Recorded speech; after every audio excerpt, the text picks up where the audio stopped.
What is up, you guys, and welcome back to the channel. Please do me a favor, hit that like button, subscribe to the channel, do everything necessary to get this thing to live long, thrive, and survive. Guys, let's go ahead and take a look. I wanted to put this video here out as quick as possible here because I am noticing that the DXY, the dollar value, the dollar index, is actually applying some negative pressures into crypto right now.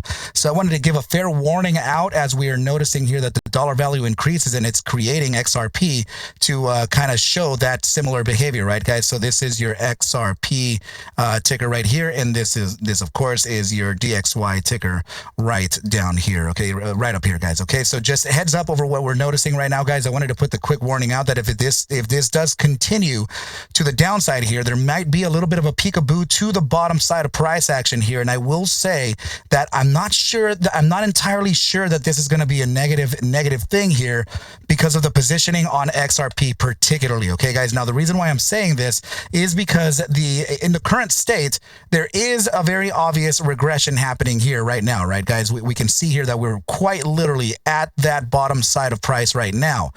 Now, if you bring in the drawings, right, then you're also going to see the fact that we're kind of within this, here's price here. We're within the bottom zone of this channel, right? And we experienced here last time, that's kind of what we were saying here, that as soon as we reach that area of about 246, then we would potentially jump to the upside, creating a bear trap, right? So we are currently bouncing from that zone right now, right? So it's very, very close to it right here at 247.20.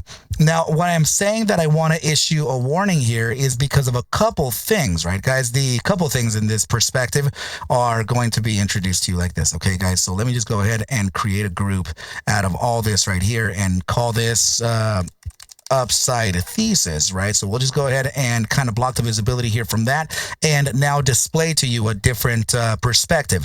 This would be kind of a bearish it's a bearish buy formation breakdown, right, guys? Of course, this is something that you're not going to hear too much in the trading world, as it is coined here by the ARCa bulls. I did coin that reference and that strategy, right, guys? Buy formations, tri formations, quad formations, multi-phase formation breakouts and breakdowns. Okay, guys, so in this case, I'm going to go ahead and present to you one thing here, right, guys? We are noticing that we could be within the clasps of an ascending triangle, a descending triangle, right, guys? So that would be displayed to you in this manner here. Now, the thing with these triangles is that when we build them that matters, right, guys? In what phase is it that we build them in? So in this case, we are building this triangle during an upside, right, guys? So this is upside price action, and then convergence started happening. That typically presents a reversal formation. That would be downside formation, right, guys? When this is presented and built during the downside, and that would be a different situation. But here we have price action upward, and this does suggest a downside. Now remember, this is just the typical behavior of the triangle. It doesn't mean that it is going to be doing what we're saying it's going to be doing, because if anything here, guys, this still is we still kind of can have a bit more of a price action here to come back and bounce. Now, the reason why I say that it can bounce towards the upside of around maybe reaching 264, 265 is because, typically speaking, these formations tend to realize when we're at about 65 to maybe 65 to 75% to the apex of the triangle here, which could be just about this week, middle of this week coming in. This would be the zone where we would potentially see about a corrective move here. Okay, it doesn't mean that it's going to. I'm just saying that that's typically what happens here. Okay, guys, we're gonna find the probabilities of a downside here too. Now, should it break down though, because it can break down from this area here. Should it break down, it does have a supporting secondary formation, making this a bearish buy formation breakdown.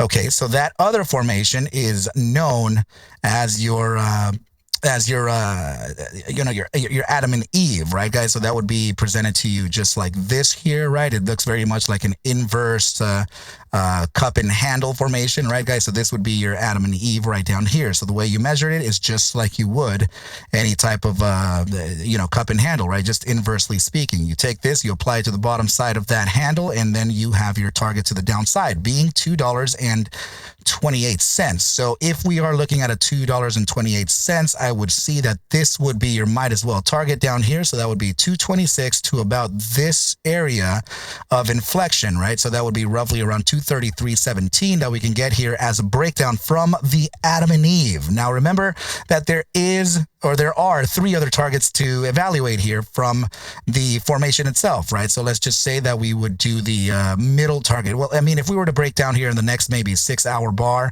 or even the following one, let's just go ahead and do that, right? So from the breakdown area, this can be a zone for us to observe. So if it does break down from that zone, well, guess what? 50% to the range there would be 230. Perfect, right? Now, the secondary area would be the middle of the triangle itself, which, honestly speaking, is going to be still here within the middle. And the third area would be the largest point of the triangle itself. So if we did the largest point of the triangle, we add it to this point here, and that would take us down to a target of about $2.15, where then it can be invalidated right around here at the area of about 220-ish, right? So if we have that 220 target in line, that would put us to these pivot points down here, and measuring that would put us perfectly in this zone here, right? Same targets, same psychology, same historical price valuations and everything. Okay, guys? So let's just say that this were the zone to kind of experience here, 215 to 220, and then the top area would be 226 to 233. And these would be the other areas that we're experiencing here from the prior drawings. I'm not sure how close we are, but we should be pretty damn close. There you go, right? So you can see that we already have some similar targets right down here when we there you go, right? There it is.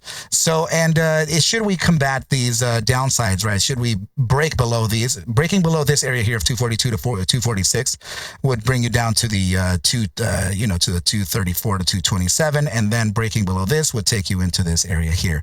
Now, what's important to know, guys, is that yes, while this downside thesis is present, we still have to remember, ultimately, we do have to remember that we are within, let me just go ahead and take this and create a group, and we're going to call this the bear thesis, right? So we're still within the bottom side of the channel, right, guys? So that's still an area that we have to kind of consider here, and we're respecting that regression even still. So you can see here historically, right, whenever we've touched the regression bottom of this channel here, we've had some pretty explosive moves towards the upside, right? So here we are again, and we could still potentially see. So now that we have these targets to the downside like this, guys, let me just go ahead and tell you that if you guys are interested in learning how to do this in the first place, right, make sure to get in touch with me at ARCmasters course at Gmail. Of course, we already started the beginners trading and charting mentorship program, but I encourage you to come by anyway,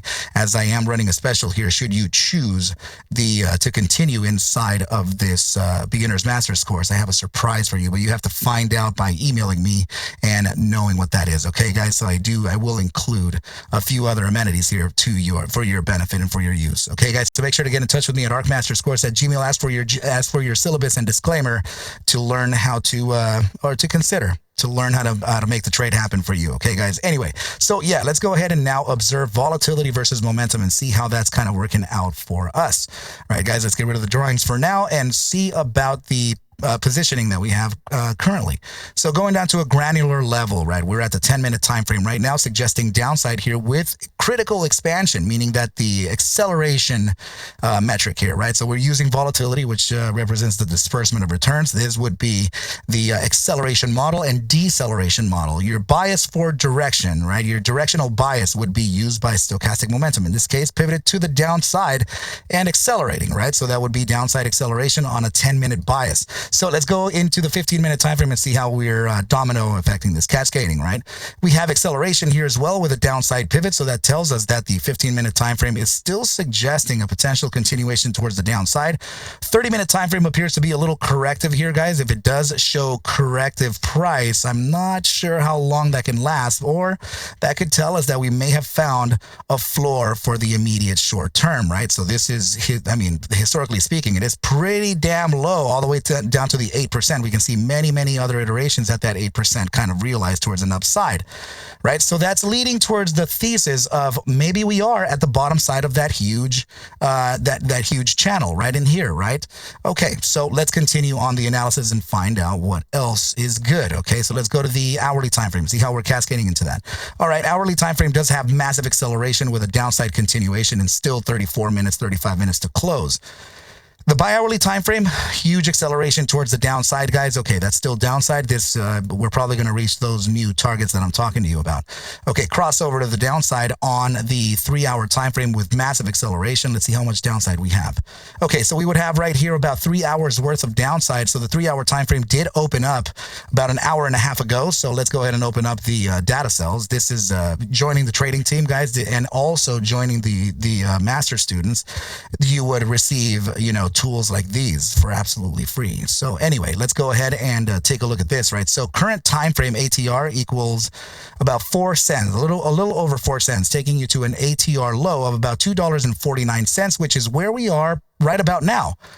Okay, so what happens beyond this, right? Because the 4-hour time frame does show a little bit of an upside bias on this. That barely opened up, right? It barely opened up the 4-hour candle, right? It's right here.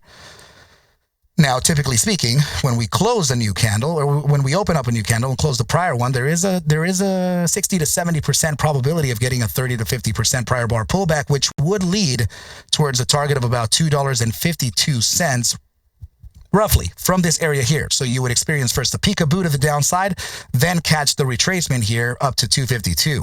Using an upside from a 4-hour time frame would also affect the immediate short terms for a cascading event, right? For continuation towards the upside. 6-hour time frame here, completely indecisive, right? Upside here, downside there, and flat. I mean, this is a flat out signal here. This means that it's waiting for the immediate short term to kind of mitigate right here, right? So an hour and a half to closing the 6-hour, anything can happen within an hour and a half. So let's see, the 8-hour time frame is still kind of expansive with a downside bias. Closing in 3 hours and 30 minutes, it still has room to do whatever, guys. Okay, so this can come back to the areas of 252 where we were just speaking about, and it just magically seems that there is a resistance right at that 252. Right, from the prior bar retrace on the other time frame. 12-hour time frame, guys, this also does have some it's indecision here, right? Daily time frame contracting with downside. Contracting means that it doesn't have sell side conviction. So if this were downside and we had stochastic momentum upside, that would also mean no buy side conviction. Okay, guys, so I am going to say that I think that we may be close to a floor, right, guys? Should it beat the 246.65? Sure, we can definitely see the 244.63 and even the 242.42, right? But I think that we are near a floor here. And if we are near a floor, that means that we're expecting a potential upside continuation specifically to that 252 to 261. And I would say that curiously here, right, this is about $2.51, just about at this area here. Right. So, yeah, I do expect price action to kind of hover right down here and then start to decompress towards that upside. OK, guys. So, yeah, but remember, guys, make sure to reach out to me so you can get yourselves in the master's course. And I want to introduce you here into automated algorithmic trading, guys. OK, so I know that a lot of you have been kind of, daunted by the appearances of what the strategy algorithm Alpha 1 looks like. Right, guys? Remember that this is just one of the systems that we're running. If you were so curious as to maybe just wanting one that just gives you the typical, buy and sell signals here, guys. Of course, we can always do that, right? We can just, I can provide you one that's called it's just momentum channels, right? It's Alpha LITE, right, guys? So that Alpha LITE, it just gives you the average buy and sell signals here. So for example, here, sell signal, right? Big time. We have now the buy signal here. Let's see what it does. This was a buy signal here, and then that was the sell for it there.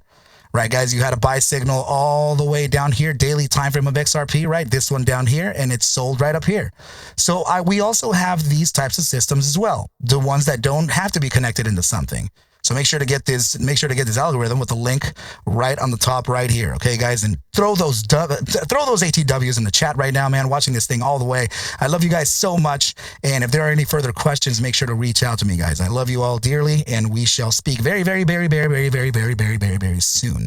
All right, guys. audios and audios. Please take whatever I do show and iterate within these videos as just a form of entertainment, as I cannot suggest for you to buy, sell, or hold any assets whatsoever, ever, and ever. I need you to do your own due diligence and everything will be cool. But with that said, team, I wish you well, a very, very good rest of your night and or day. And I will catch you at the bell mañana. Adios, team.